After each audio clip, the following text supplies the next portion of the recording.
semuanya, perkenalkan nama saya Mei Zahra Elia Fatunisa. Saya dari kelompok 5 dan di sini saya akan mengerjakan tugas pengganti LDKM hari kedua, yaitu menjelaskan mengenai musyawarah KM Akidaya FPT UPI. Nah, yang pertama itu ada mengenai alat kelengkapan. Alat kelengkapannya yaitu ada bendera negara Indonesia, bendera organisasi, pataka organisasi, palu sidang, tapak meja hijau, draft musyawarah, dan considerance. Lalu ada mengenai fraksi. Fraksi ini ada fraksi angkatan aktif dan fraksi peninjau. Untuk fraksi angkatan aktif itu beranggotakan anggota biasa KM Akidaya FPT UPI. Nah, penamaan fraksinya ini disesuaikan dengan tahun angkatan masing-masing anggota. Fraksi ini memiliki hak bicara, hak suara, hak dipilih, dan hak memilih. Berkewajiban menjunjung tinggi perundangan KM Akidaya FPT UPI dan menjaga nama baik KM Akidaya FPT UPI.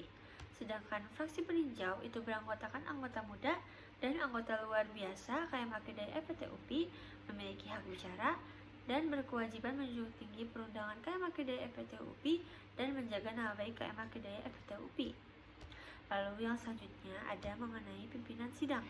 Pimpinan sidang ini jenisnya ada dua, yaitu ada pimpinan sidang sementara dan pimpinan sidang terpilih.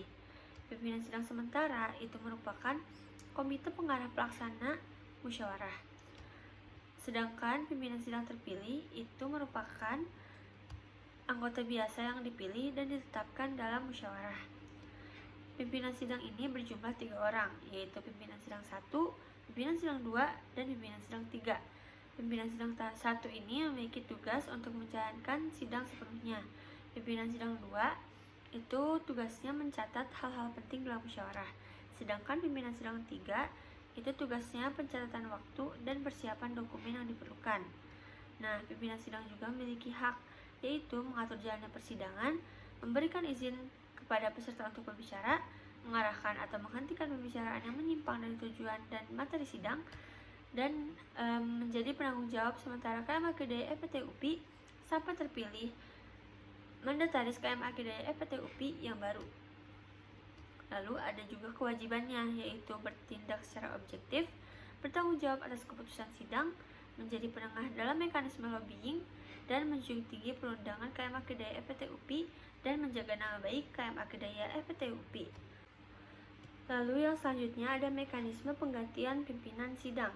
Penggantian pimpinan sidang sementara kepada pimpinan sidang terpilih itu dilakukan setelah pimpinan sidang terpilihnya sudah ditetapkan. Nah, apabila dalam proses persidangan pemimpin sidang tidak dapat melaksanakan tugasnya, maka tugas pimpinan sidang dapat digantikan oleh pimpinan sidang 2 atau 3 secara bergilir tanpa mengubah urutan penamaan pimpinan sidang. Pimpinan sidang dapat digantikan apabila tidak mampu memimpin sidang, berhalangan hadir, atau meninggal dunia. Apabila pimpinan sidang terpilih berhalangan hadir, maka dapat digantikan sementara oleh pimpinan sidang sementara atas persetujuan forum. Apabila pimpinan sidang sementara berhalangan hadir, maka dapat digantikan sementara oleh anggota DPA KM Akidaya FPT UPI atas persetujuan forum. Sedangkan apabila pimpinan sidang yang bertugas menjalankan sidang meninggal dunia, maka pimpinan sidang yang menggantikan dapat langsung mengucapkan penerimaan kepemimpinan sidang dan diakhiri satu ketukan palu. Lalu yang selanjutnya ada mengenai susunan persidangan. Persidangan dalam musyawarah atau musyawarah KM Akidaya adalah sidang pleno atau sidang paripurna. Sidang pleno ini untuk membahas dan menetapkan suatu agenda dalam musyawarah. Sedangkan sidang paripurna itu merupakan sidang untuk menegaskan kembali seluruh keputusan yang telah dibuat. Lalu selanjutnya ada syarat sah berjalannya sidang. Nah, sidang ini dinyatakan sah jika dihadiri paling sedikitnya itu 2/3 dari jumlah fraksi aktif. Apabila tidak terpenuhi, maka sidangnya ditunda 2 kali 10 menit. Apabila sudah 2 kali 10 menit dan jumlah fraksi aktifnya masih kurang, maka sidang dapat ditunda kembali atau dilanjutkan sesuai dengan kesepakatan fraksi aktif yang hadir. Lalu ada mekanisme penggunaan palu sidang. Palu sidang ini digunakan oleh pimpinan sidang untuk memimpin jalannya persidangan. Palu sidang ini diketuk sebanyak 1 kali ketika mengesahkan keputusan, melakukan penggantian pimpinan sidang, dan membuka dan menutup skorsing atau pending. Lalu palu sidang diketuk sebanyak 2 kali itu ketika membuka dan menutup sidang pleno dan sidang paripurna. Kalau 3 kali itu membuka dan menutup musyawarah, dan jika berulang kali itu berarti forumnya tidak kondusif. Lalu selanjutnya ada mengenai interupsi. Setiap peserta sidang itu dapat memotong pembicaraan atau yang disebut interupsi dengan menggunakan mekanisme yang benar dan atas izin pimpinan sidang. Interupsi ini dilakukan dengan diawali mengacungkan tangan kanan. Lalu jenis interupsi ini ada 4, yaitu ada point of privilege, itu interupsi untuk membersihkan nama baik atau kehormatan seseorang atau kelompok karena dipandang terdapat pembicaraan yang menyimpang atau menyinggung perasaan. Lalu ada point of clarification, itu interupsi untuk memberikan klarifikasi. Lalu ada point of information, itu untuk memberi informasi, dan point of order itu untuk memberikan usul dan saran. Lalu yang selanjutnya ada scourging dan pending.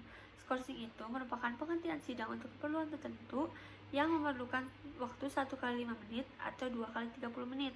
Sedangkan pending itu penghentian sidang dalam waktu lebih dari 1 jam atau sesuai kesepakatan forum. Lalu ada mengenai mekanisme pemilihan pimpinan sidang. Setiap anggota fraksi angkatan berhak untuk mencalonkan diri dan atau dicalonkan sebagai pimpinan sidang. Calon pimpinan sidang diajukan oleh setiap fraksi angkatan dengan jumlah minimal sebanyak 3 orang. Calon pimpinan sidang yang diajukan oleh setiap fraksi angkatan wajib melakukan verifikasi sesuai persyaratan. Persyaratannya itu sekurang-kurangnya terdiri dari beriman dan bertakwa kepada Tuhan Yang Maha Esa, anggota biasa KM Akademi FPTUPI, lalu mengetahui tata cara persidangan dan perundangan mengenai musyawarah di KM Akademi FPTUPI. Persyaratan tambahan pimpinan sidang diatur dan disepakati lebih lanjut oleh forum dalam musyawarah. Pemilihan pimpinan sidang dilakukan dengan cara lobbying antara calon pemimpin sidang dan pimpinan sidang sementara untuk mencapai mufakat. Apabila mekanisme lobbying tidak tercapai, maka pemilihan pimpinan sidang dilakukan dengan cara pemungutan suara atau voting. 3 calon pimpinan sidang yang telah terpilih selanjutnya ditetapkan menjadi pimpinan sidang musyawarah. Lalu di sini saya akan meragakan mengenai mekanisme penggunaan palu sidang. Misalkan ini adalah palu sidang dan ini adalah alas untuk mengetok palu sidang. Nah, palu sidang ini hanya boleh digunakan oleh pimpinan sidang untuk memimpin jalannya persidangan.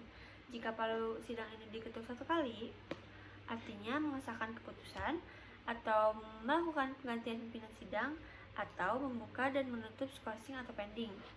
Jika diketuk 2 kali, artinya membuka dan menutup sidang pleno dan sidang paripurna. Kalau 3 kali, itu membuka dan menutup musyawarah. Sedangkan jika berulang kali, artinya forumnya sedang tidak kondusif. Lalu yang selanjutnya saya akan menagakan mengenai interupsi. Jika ada seseorang yang sedang berbicara dan kita ingin interupsi untuk membersihkan nama baik atau mungkin memberi klarifikasi, informasi atau usul dan saran, kita bisa acungkan tangan kanan, lalu kita ucapkan interupsi. Jika sudah diizinkan oleh pimpinan sidang, maka kita boleh berbicara apa yang ingin kita ucapkan. Lalu yang terakhir saya akan menagakan untuk men-scourging sidang dan mencabut scourging. Nah, untuk men-scourging sidang itu kita mengucapkan kurang lebih dengan ini sidang saya scourging selama 15 menit. Lalu kita ketok palunya 1 kali. Lalu untuk mencabut scourging, dengan ini scourging 15 menit saya cabut dan saya nyatakan sidang dilanjutkan. Lalu ketok 1 kali juga. Sudah.